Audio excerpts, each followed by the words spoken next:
Agora é hora de economia. Coluna Capital com Flauzino Antunes.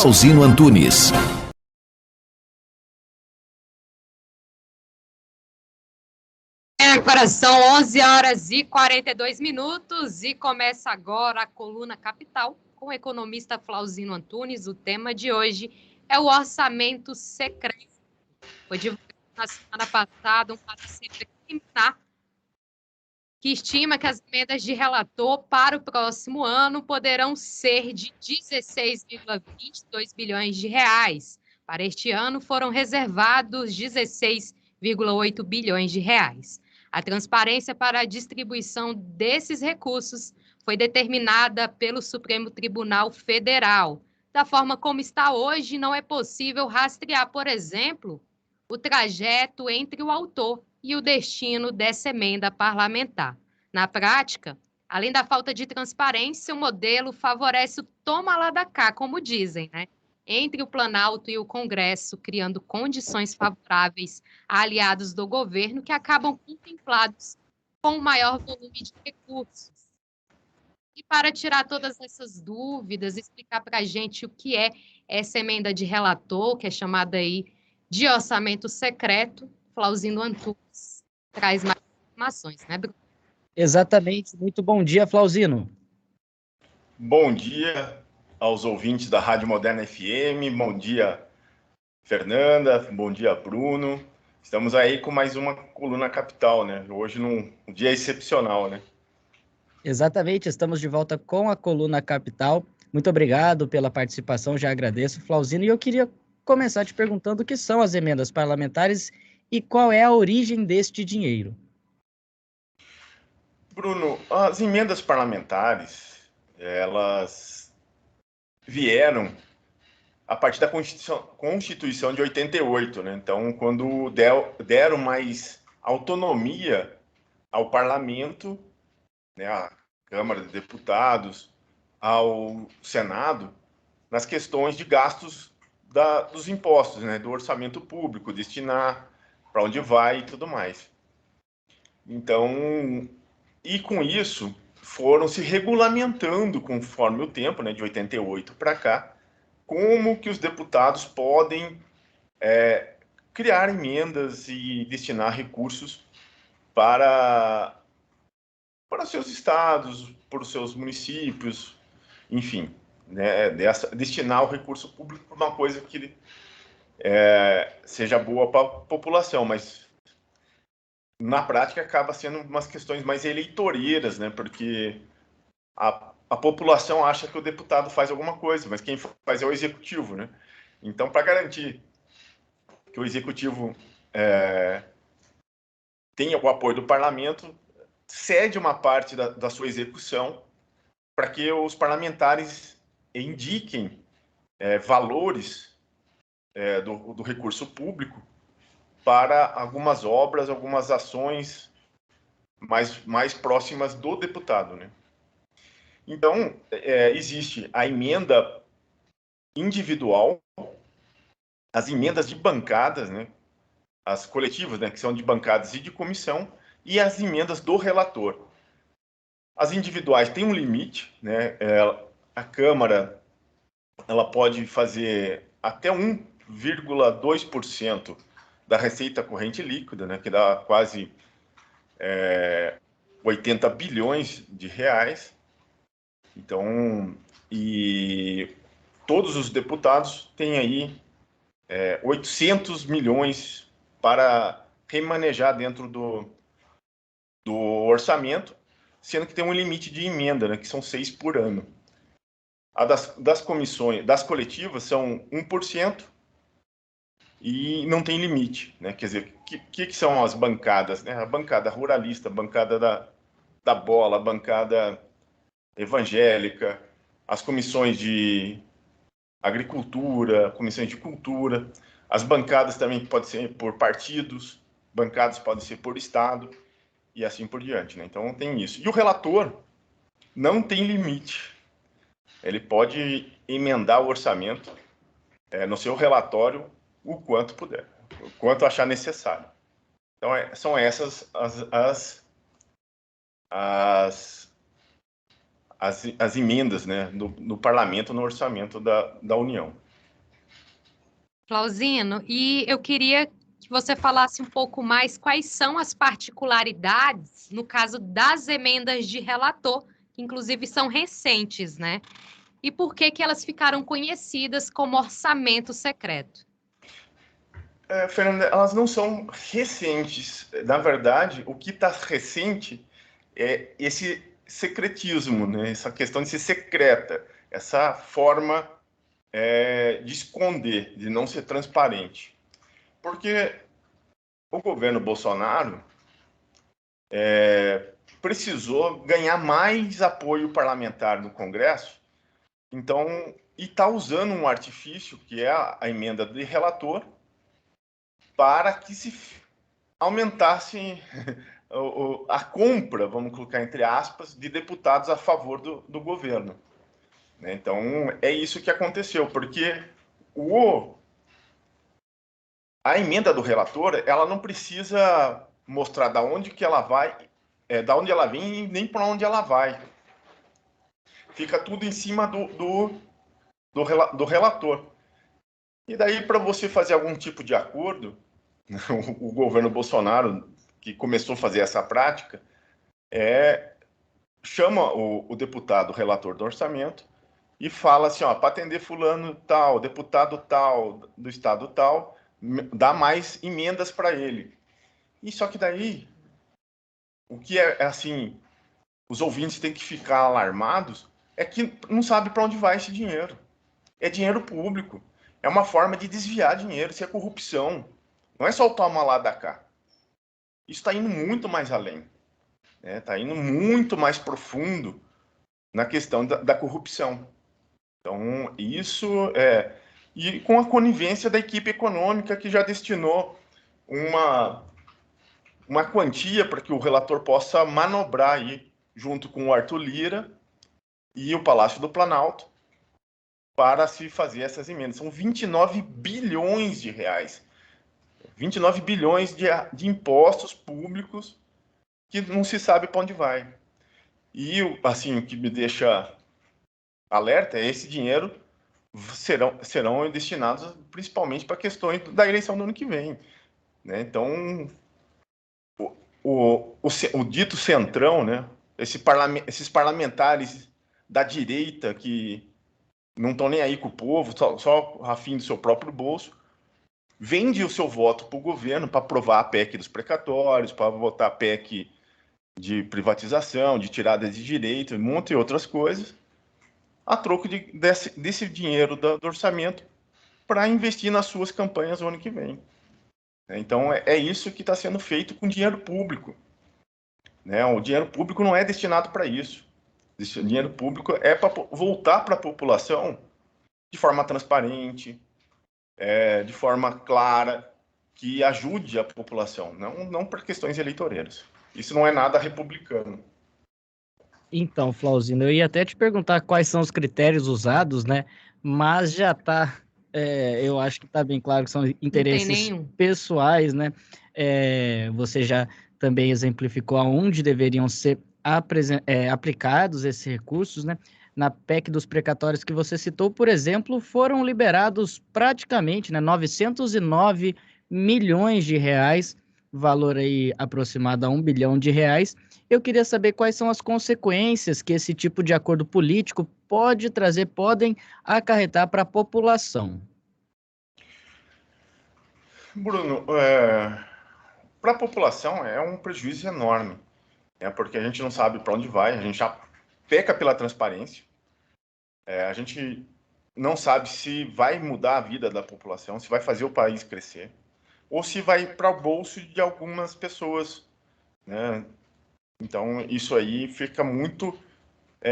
levanta várias dúvidas e suspeitas, né? Porque se é secreto, tá fazendo escondido. Se é escondido, é porque não está certo.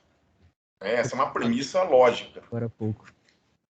E gastar quase R$1 bilhão para comprar deputados, para aprovarem a PEC do precatório, é um absurdo. Né? Então, o parlamento está à venda e o Bolsonaro está comprando os parlamentares a dinheiro público. Né? Se fosse dele o dinheiro, né? Podia até ser, né? É problema dele. Agora, mas é dinheiro público, que podia ter sido destinado para melhorar o Auxílio Brasil, poderia ter sido usado para construir escola, para gerar emprego, para comprar vacina, para aumentar a rede de hospitais, e ele não usou para isso, certo? As universidades estão sucateadas, está faltando recurso, tá? Porque não é porque não tem dinheiro, é porque está sendo destinado para corrupção. E uma corrupção que está sendo colocada aí a claras para todo mundo ver, só não vê quem não quer. Né? Então é por isso que falam, né, que o governo está fraco. Porque ele precisa ficar comprando deputado a toda hora. Ele não tem uma força política de falar, olha, eu tenho um projeto que vai salvar o Brasil. Aí todos os deputados vão seguir o projeto porque vai salvar o Brasil. Não. Ele faz projetos para a PEC dos precatórios, por exemplo, que é para favorecer o setor bancário, financeiro, os donos de banco, e nenhum deputado está afim de ajudar isso, a não ser que paguem para ele ajudar. Daí o governo vai lá e ajuda. Então ele não consegue aprovar uma PEC sem com que ele gaste dinheiro público. Né? E esses 29 bilhões já chegou no limite, porque já pagaram aí mais de 14 bilhões. Né? Então ainda está faltando um restinho, uma metade, mais 1 bilhão aí da PEC. Então os deputados estão começando a falar assim, viu, vocês não têm mais dinheiro para me comprar, então talvez eu não fique do seu lado. E é assim que está sendo... É assim que acontece quando um governo é fraco. Né? Esse é o primeiro sinal. Flauzino, e só para atualizar uma informação, ontem, dia 14, a Câmara dos Deputados começou a divulgar a relação dos ofícios de solicitação de emendas do relator, que são chamadas de RP9, né? Além também das indicações de beneficiários dessas emendas que deram origem ao orçamento secreto. Essas listas que estão disponibilizadas no portal da Câmara dos Deputados trazem algumas informações, mas faltam muitas informações, muitos detalhes. E aí, lembrando que essa divulgação ocorre após a decisão do STF para dar essa transparência a essas emendas que realmente não tinham nem nome dos parlamentares. E aí eu estava lembrando também de uma cena que chocou o Brasil aí na semana passada, de um parlamentar que estavam com um monte de dinheiro, né? E aí seria do orçamento secreto.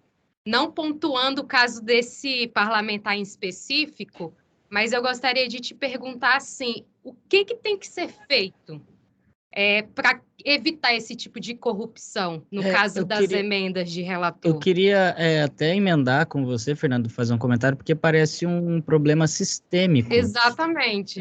Já acontece, né? Não é de hoje, parece que não tem uma saída para sair desse... Uma saída para sair, estou sendo redundante, né? Mas não tem uma saída, né? Para se livrar desse sistema aí que corrompe tanto, né? A gente falava esses dias, por exemplo, aqui numa Coluna Capital, numa espécie de pacto que, por exemplo, a Coreia do Sul, né, o Flauzino falou para a gente, de 40, 50 anos num pacto econômico, e esse pacto foi seguido, o país se desenvolveu muito. Aqui parece que não tem uma saída, né, Flauzino? É o seguinte, o orçamento sempre foi tratado desse jeito desde 88, certo? Uhum. Eu quero deixar bem claro, mas a forma do orçamento secreto começou o ano passado e esse ano. Então, por quê? Porque começaram a ver que tinha essas RP9. Eram ofícios de gabinete de deputado para o relator, pedindo para incluir não sei quantos milhões, e aqui vai e tal. E o que começou a escandalizar é porque nem todos da base governista tiveram as mesmas prerrogativas, né? Fizeram lá os mais importantes, uns 200 mais importantes, que garantiriam algumas votações, só que o círculo, né, da base eram mais 100 deputados, então esses 100 ficaram fora. Os outros 200 eram oposição e tal, enfim, votam pontualmente com o governo. que já eram para estar fora mesmo, né, nessa lógica aí do governo. E só que os outros 100 ficaram indignados e começaram a expor, né, isso, né? Porque chegou no STF. Ó, a prática do governo Bolsonaro é essa. Daí o STF falou, ó, vocês estão deturpando a Constituição Federal. Vocês estão fazendo crime.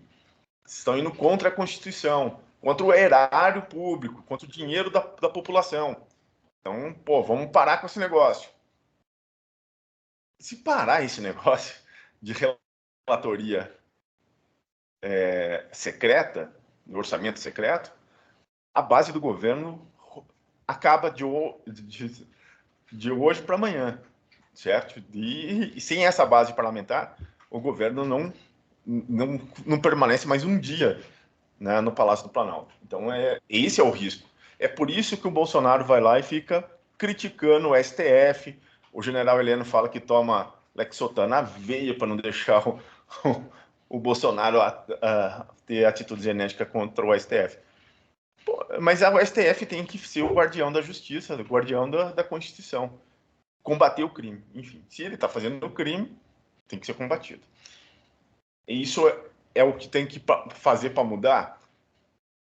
Ter um pacto nacional de desenvolvimento. Quer dizer, uma política, olha, é isso, e dar resultado. E, a população ficar do lado do governo.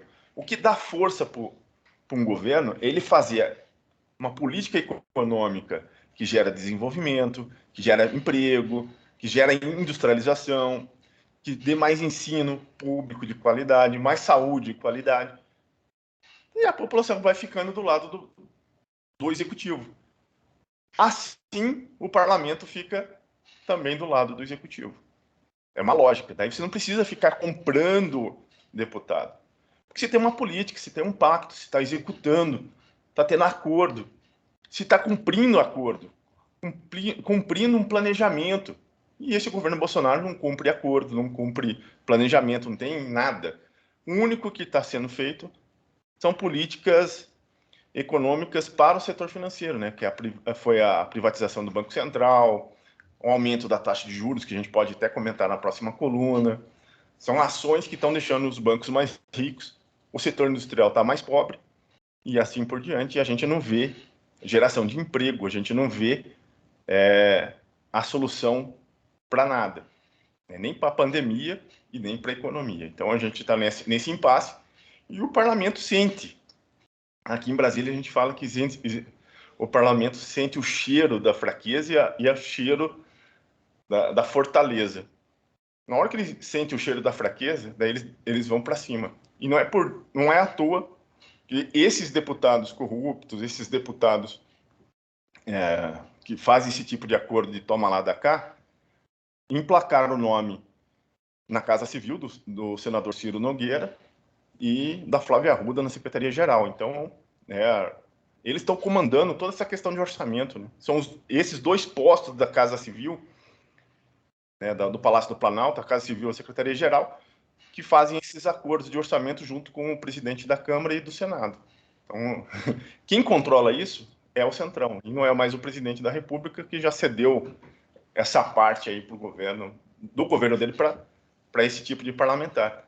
Então, o Bolsonaro, na prática, não governa com o parlamento e nem governa com a economia, que ele sempre falou que era o Guedes que mandava e ele só seguia. Então, aí está o resultado do que a gente está vendo nesse cenário do Brasil, da economia e da política. Inclusive, não vemos crescimento e também não vemos muitas pessoas, né? Não vem nem comida na mesa, milhões. Verdade. Inclusive, Flauzino e Bruno, eu queria comentar também a importância dessa decisão do STF, né? Na última sexta-feira, inclusive, o presidente do Congresso, Rodrigo Pacheco, ele recuou, porque até então o que se tinha discutido no Congresso sobre a questão de divulgar o nome dos parlamentares que solicitaram emendas no ano passado é que não adiantava chorar o leite derramado. Eles não tinham como divulgar isso. E aí, por causa dessa decisão do STF, eles voltaram atrás e eles estão começando a divulgar esses nomes. Então, a decisão é muito importante e a gente tem que repudiar esses ataques ao STF, porque o STF é muito importante para manter essa harmonia dos três poderes, né, Flauzino? E aí, Eu acho que isso é importante até pela postura do Bolsonaro, né? Porque ele quis bater de frente com o STF e o STF está falando, olha, deixa eu fazer a minha parte na democracia, né? Já que se o Bolsonaro fosse até mais hábil politicamente, talvez a gente não estaria vendo essa situação, né?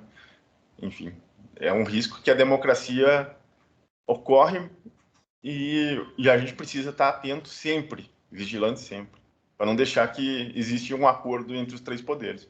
O STF está lá, está fazendo a sua parte e está correto nesse momento. Ainda mais com uma democracia tão frágil, né? Recente a democracia brasileira. Então, nós sabemos que, historicamente, até se consolidar demanda muito tempo e não adianta nada ataques, né, antidemocráticos para um país que há 50 anos aí, estou chutando o número, teve a redemocratização. Mas foi como você falou, né, Flauzino? Eu achava que essas emendas de relator, elas teriam sido criadas em 2019, 2020, mas não foi que elas foram criadas, já existiam, mas a prática de fazer como estava sendo feito começou realmente nesse governo atual. Mas, enfim, acredito que ficou muito esclarecedor todas essas informações. E eu gostaria agora, né, Bruno, nós dois, de deixarmos o espaço aberto para você fazer uma consideração final sobre o tema. E desejar já um Feliz Natal e um próspero Ano Novo, Flauzino. Essa é a última coluna, eu não te avisei, de 2021. Surpresa! E nós voltamos em 2022. Vamos entrar de férias, Flauzino. Muito bem. Eu queria agradecer à Rádio Moderna, né, por espaço da Coluna Capital, a você, Fernanda, e a você, Bruno, pela condução da rádio, né, do programa, do jornal, da coluna, né, que sem vocês a coluna também não fluiria tão bem.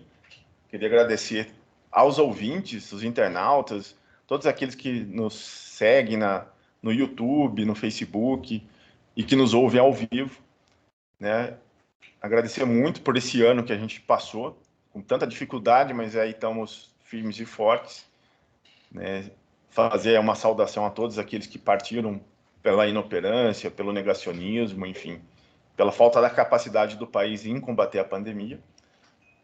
Mas desejar um Feliz Natal, né, para todos e todas, e um próspero ano novo, né, já que agora é a última coluna, mas desejar que todos tenham saúde, sucesso, prosperidade aí, que o ano que vem a gente tenha muita força, muita galhardia para enfrentar os desafios que a gente tem pela frente, tanto na economia como na política, né? 2022 é um ano que promete muito, né? Então precisa da gente estar consciente, atentos, esperando que melhore, né? A gente torce para melhorar. Esperamos que nossa parceria continue, hein, Flauzino? Com certeza. Se depender de mim, estou aqui à disposição. Ah, então o negócio já está fechado. Ah, muito bem, muito obrigado. Então até a próxima, hein? Agradecemos, até a próxima. Ano que vem, estamos aí. Bem, a gente volta forte. Gostaria de te agradecer muito por esse ano. Você foi parceiro nosso desde o início aqui do Jornal da Moderna, então agradeço demais por isso e a parceria está só começando. Com certeza. Feliz ano novo, Flauzino. Até a próxima. Até a próxima. Obrigado para vocês também. Ficou faltando seu canal, as redes sociais. O YouTube. E te acompanhando, já que a gente vai estar um pouquinho fora esses dias. É no youtube.com/Flauzino Antunes, Flauzino com Z. Curtam lá, compartilhem, toquem o sininho e a gente vai estar junto nessas férias aí. Tá certo. Até ano que vem, Flauzino. Até ano que vem. Jornal da Moderna.